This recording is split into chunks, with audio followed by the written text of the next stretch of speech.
I made my last video. I'm so happy to be making a video today. If this is your first time here, my name is Helen. I'm a master KonMari Consultant. I love making videos on intentional living and mindful consumption. And if that sounds good to you, I hope you will come join in on the conversation by clicking that subscribe button. Today, I'm actually doing a haul video for everything I bought in Tokyo on my recent trip there. It's kind of weird when I just said mindful consumption and then I said haul, because if you ask me, those two are typically on the opposite ends of the spectrum. But is it possible to be mindful and consume a lot? I think so. I'll explain to you why that's possible. So I first found out about going to Tokyo a few months prior, and the reason for my trip is actually a business trip. I went to Tokyo for a KonMari Consultant retreat, and it was a wonderful few days with Marie Kondo as well as KonMari consultants from around the world. I even got to teach a workshop to consultants while I was in Tokyo. I was teaching in Tokyo University, so that felt really, really special. As soon as I found out about this trip, I started making a list on my phone for all the things that I may want to buy when I'm there. And I love using a shopping list for any kind of shopping. I just think that's one way you can keep it intentional and mindful and also stay on budget. I had this list going on my phone and I would add to it whenever I think of something. It kind of helped me narrow down the different stores I wanted to go to in Tokyo, because I didn't really have a lot of time. I was there for 5.5 days, but I really only had 1.5 day as free time. So I made these lists and I kind of started doing research, and I was able to stick to my list mostly. I'll walk you through everything I bought in Tokyo and share a little bit about it, but I will try to keep things in subcategories. That way, if there's something you just kind of want to skip to the next category, feel free to do that. So the first item I'm going to share with you is actually the first item I bought in Tokyo. And so what happened is I had just landed in Narita Airport and I took this bus from the airport to the Tokyo station. By the time I got to Tokyo station, I think it was about 6 p.m. At that time, I was like, I'm not hungry because I just had a meal right before we landed. And so I decided, instead of making a beeline to the hotel, I would go across the street, because I remember in my research, there is something that I really wanted on my trip. And one of the stores that carry this item is right near Tokyo Station. So I went there and I made my first purchase. So here it is. And this is a handbag from a brand called Epoi, E-P-O-I, if you can't tell. So a little bit about this brand. I had never heard of this brand until I started doing research. So before my trip, I knew I wanted to potentially get a new handbag. While I was in Tokyo, I considered getting maybe a secondhand designer bag, and I did a bunch of research, had a list of vintage stores I wanted to check out, because that's the thing to do when you go to Japan, right? And I ended up deciding I wanted a Japanese designed bag. And so I found this brand, and as soon as I saw their website, I fell in love with it. And that's why it was so high on my list. One thing I really liked about the brand is under brand concept. It says Epoi's products do not have any symbols or decorations that can be recognized as a brand at a glance. We are committed to functionality and high quality construction, and by finishing it in a minimalist design as much as possible. We aim to complement the style of the person who has it. What beautifies our uncompromising simplicity is carefully selected materials from all over the world, careful consideration for detail, and reliable technology of Japanese production. I really love that because I like things to be a little bit low-key. I don't really like a lot of logos. I don't wear a lot of logos. So I actually fell in love with 2 of their handbag styles. And when I got to the store, I didn't see the first one. So I asked the lady and she brought it out and I tried it on and it just wasn't my vibe. And then I spotted this bag and I just fell in love at first glance. And so this is my newest handbag, and if you have seen my minimalist handbag collection video, you would know that I only have like 4 handbags, and so this is the newest edition, and it's my only non-black bag, which is really special.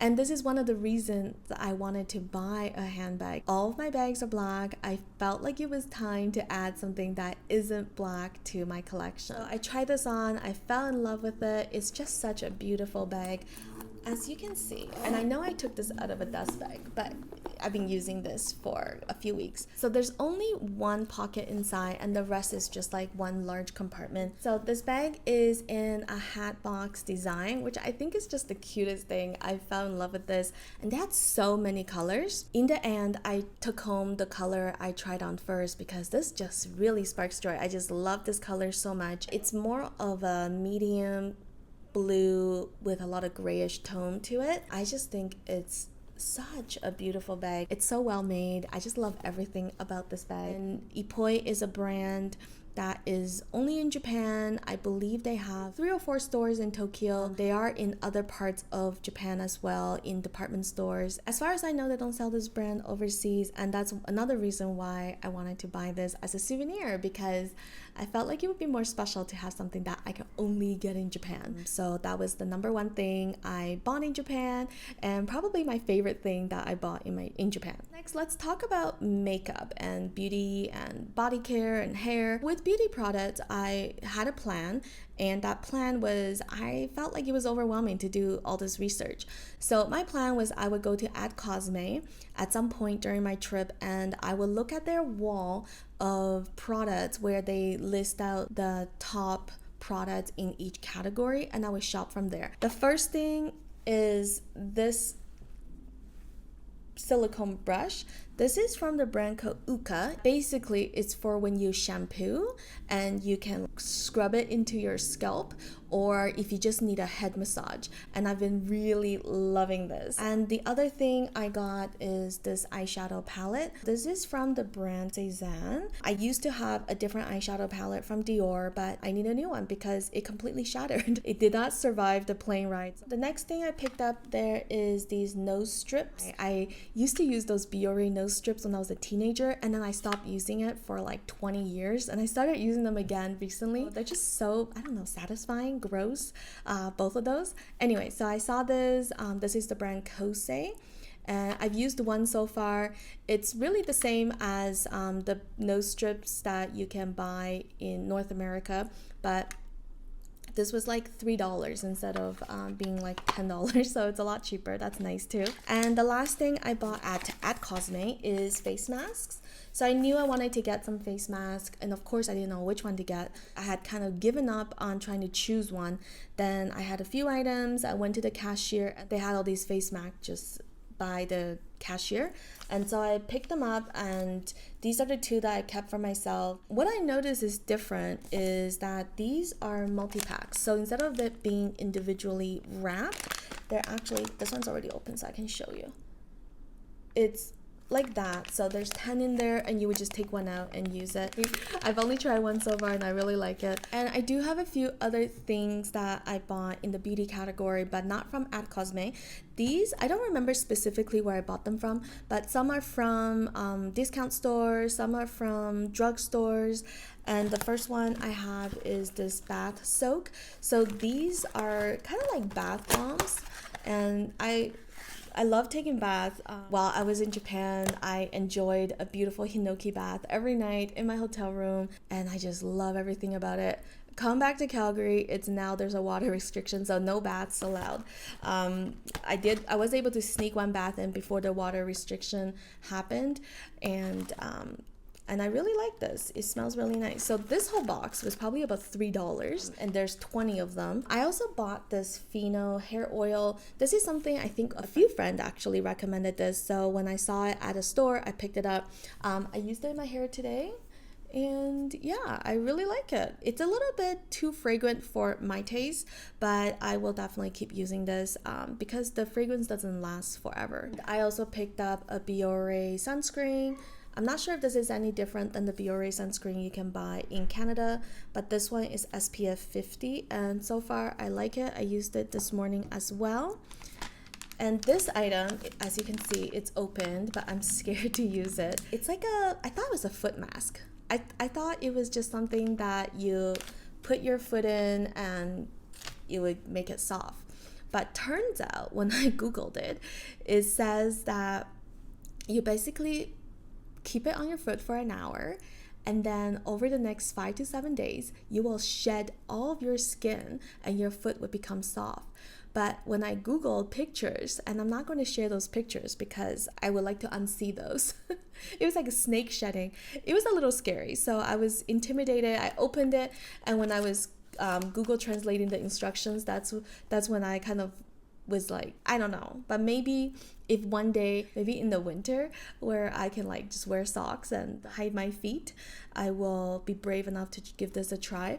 And then the last two items I have are both from Hermes. This is definitely an impulse purchase that I regret.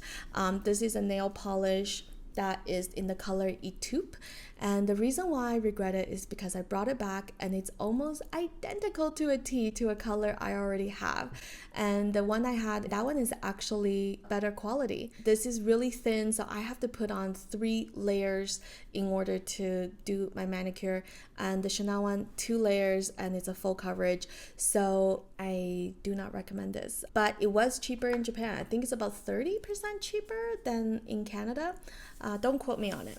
And the other item I have is not this, but actually just what's inside, because I bought a refill for actually this originally was a lip balm, and I was going to buy a refill for the lip balm. It's like a tinted lip balm, but then I decided to get a lipstick instead, and I just used the case for the lip balm because it fits. And so this is a color that the lady at the Hermes store chose for me, and it's the color 21. I love this color and I've been using it, and so the lipstick I highly recommend, but not so much the nail polish. But you know, when I went in for the lipstick and I impulse purchased a nail polish, that's what happened. I didn't stick to my list, and that's one lesson that I need to learn for my future self. Moving on to the next category, let's talk about fashion. One of the items that I knew I definitely wanted to check out, but I wasn't sure if I was going to be able to get anything, is I really wanted to add some Pleats Please pieces into my wardrobe, and I was hoping to check them out while I was in Japan. Pleats Please, if you don't know, is one of Issey Miyake's brands. I've always loved his designs and loved his pieces. I actually had a Pleats Please skirt when I was in my 20s. It was one of those purchases that you spent money and you don't wear it even once, and I ended up giving it away. So why did I start thinking about Pleats Please again if I had an experience where I bought something and never wore it and gave it away? Well, last year when I went to Taiwan, I noticed so many of the ladies there wearing Pleats Please, and they look incredible. I just loved it. So I thought maybe I'm at the right age now where I can try it again and maybe I'll love it. So I looked up the Pleats Please store and I found one near one of the tea tastings I was doing. So actually the store is very interesting. You walk in, it's a giant store, it's all white, and there's like almost no products. There's almost nothing on display. And so I'm looking around and I'm kind of confused. I'm like, where's all this stuff? And so the sales girl comes and asks me, are you looking for something? And I said, yes, I would like to try a dress if possible. So she's like, what kind of dress? Then I said I would like either short sleeve or long sleeve. Anyway, so she brought out 3 dresses. I didn't like 2 of them. I tried on this one. I fell in love. And so yeah, I came home with a Pleats Please dress. This is a purple dress, and I actually have worn it pretty much nonstop since I came back. One of the things that I found really interesting about Pleats Please is that their brands have 5 sizes. So they go 1, 2, 3, 4, 5. But the sizes are not based on the width of the customer, but rather the length of the customer. So what I mean is you would choose a size based on your height and not what size you are. So this dress is actually a size 2 because I'm on the shorter end, and if you're on the taller end, then you will wear a size 5, for example. I also kind of appreciate the fact that you don't need to iron it, because everything I have, almost everything, I need to iron. So I got the one item, and then when I went to the airport on the way back to Calgary, there's actually a Pleats Please store in Narita Airport. So I went there and I tried on a couple of scarves, and I came home with a second Pleats Please item. This is the bean dot design. They don't do a lot of prints, and actually this one I had my eye on since it came out. I didn't think I would be able to get it in Japan because I think this came out maybe in January and I was going in May, and I just absolutely love it because you can use it in so many different ways. So that is my second item. Since we're talking about clothing, the next item I will share with you is a steamer. So the story of the steamer is that I actually wanted to buy a steamer in Taiwan last year. I didn't go to a lot of different stores, I didn't shop a lot, and so when I was going to Japan, I put that steamer back on my list. And why did I want to buy a steamer there rather than just buying in Canada? I always think the ones I have access to are really bulky, and I've also had a lot of bad experiences with clothes steamers in the past. Either they drip or they break after a little bit, and I have heard that Japanese electronics are one of the best ones, so I wanted to check it out when I was there. But I didn't really do my research. I tried to do my research on the big camera website, but I didn't know what was going to be good. But then one day I was at the hotel. I stayed at the new Otani Hotel, and it was beautiful. I loved my room. One of the items they had in the room was the steamer. I used the steamer that was in the room, and I was like, this thing is incredible. I love this thing. It worked so well. It's so lightweight. It put out the perfect amount of steam. I think this machine heated up in 10 seconds or 20 seconds. And yeah, beautiful, even steam. I fell in love. So I immediately went to the big camera that's really close to the hotel, and I picked this up. So this is from Panasonic. There was 3 different models, if I remember correctly, and then this is the middle. So I was actually looking for the one they had at the hotel, but when I looked at the big camera website, I realized that one's discontinued. But when I compared the specs, I realized all 3 models of the current model would have been better than the one at the hotel anyway. So I went with the middle model because the next model up is, I think, at least double the price. I have used this a few times since I came back, and I absolutely love it. It's so good. So if you are going to Japan, I highly recommend getting a steamer. The good thing is that the plugs, they work for Canada and US. So last but not least, let's talk about tea, because that was one of the things I really wanted to buy when I was in Japan, and I did end up buying quite a bit of it. Not as much as I actually wanted, but enough for me. So the first item is actually a Starbucks cup. So the story of this is there's actually not a lot of coffee shops that's open early morning in Japan. So on my one free day, I was still jet lagged, and I woke up at maybe 5 a.m. and I thought, let's get breakfast first, because none of the stores that I wanted to go to open until 10. And I remember that there's a Starbucks Reserve in Tokyo. So there's only 6 Starbucks Reserve in the world right now. I took the subway, I went to Starbucks Reserve, and I didn't have coffee. That's the funny thing. I ended up having matcha. At Starbucks Reserve, they had an entire floor dedicated to tea. And as you know, I am such a tea lover. So I had a matcha, and it was one of the best matcha lattes I've ever had. I don't know what they did differently. I think it's a lot less milk than I'm used to, but it was absolutely delicious.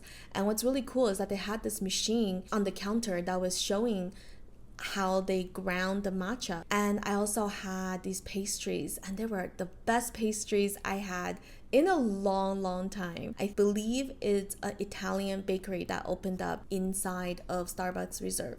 So I ended up picking up this as my souvenir cup because it says Tokyo and it says Starbucks Reserve, and I've been using it for tea. Sorry, Starbucks. I do still drink coffee. I just don't drink coffee that often. Anyway, so it's a very good cup. It doesn't leak. So I've been bringing this with me to typing lessons. And the next item is a teapot. So this is something that was on my list before I went on my Japan trip, I had been researching different tea shops that I would like to visit, and in one of the videos on YouTube, I saw a guy buying this teapot and I thought it looked really cool, so I wanted to check it out. So I ended up picking it up too, and I picked up a few teas. So this is a store, I think it's called Senchado, and this is a teapot that I don't know if they designed or they carry this, but it's a teapot designed for anyone to make sencha. It's very easy to use. It's just 3 pieces. It doesn't get hot. It's really easy to pour. It's very lightweight and it doesn't break. So even if you drop it accidentally, if you're clumsy, you're okay. So that's one of the reasons why I bought it. I thought it'd be a good travel teapot, but I've been using it like almost every day since I got home. I absolutely love it. And so I picked that up, and I also picked up 3 different teas while I was there. They're all senchas. I've been really enjoying these tea. And then I also picked up these 2 teas from a discount store. So this one, I picked it up just because I thought it would make a really nice souvenir, this tea tin. Inside, it's sencha again, but I haven't opened this one yet. And I also got this matcha, and this one, I've been using this a lot. So I really like this one. And then on my last day, the morning that I was leaving Tokyo, I went to this department store called Daimaru, I think. When I was just kind of walking around, I saw this tea counter, and I ended up picking up a few teas as well. So I got these 2 matchas. And when I looked up this brand when I came back, I realized they do ship to Canada. So if I wanted to get more, I can get more online. So I picked up those, and this is a Janmecha. And I have a Gyokuro and a Shincha. So the Shincha is the only one I've opened so far, but I will probably be opening the other 2 soon. Okay, so that was a lot. And if you're still here, thank you so much for watching this whole video. If you have any questions about anything, feel free to just comment below. I will do my best to respond. Until next time, choose joy, live well.